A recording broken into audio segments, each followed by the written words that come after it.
Hello everyone, in Yoruba we say Enleo. Welcome to my channel. In today's class we are going to learn how to use where in a sentence in Yoruba, and it means Ibo or Nibo. We are going to talk about Inu, Ori and then Abe. For example, Ibo ni fìlà mi wà. Ó wà ní abẹ́ àga. Abẹ́ àga. Ibo ni ìgò ojú mi wà.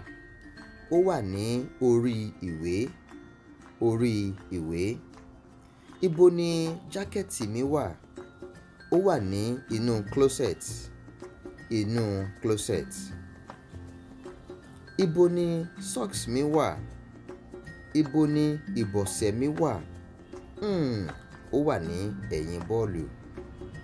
Ibo ni báàgì mi wà. Ó wà ní iwájú kọ̀ǹpútà. Iwájú kọ̀ǹpútà. Ibo ni ìwé mi wà. Ó wà ní àárín àwọn bèbí. Àárín àwọn bèbí. Ibo ni pẹ́ńsù mi wà. Ó wà ní ẹ̀gbẹ́ ìwé. Ẹ̀gbẹ́ ìwé.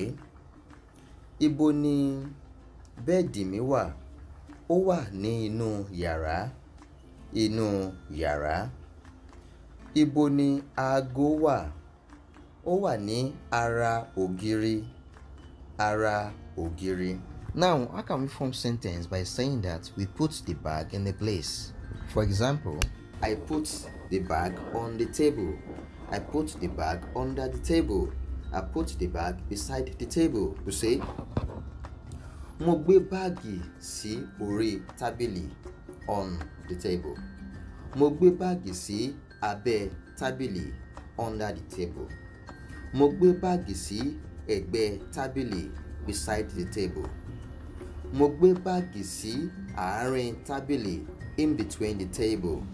Now, you have learned loads of ways on how to use where, that is Nibo or Ibo, in a sentence in Yoruba. All you need to do is practice and you are good to go. Thank you very much for watching this video. Ẹ ṣeun gan. We'll see some other time. Ó dàbọ̀. Bye.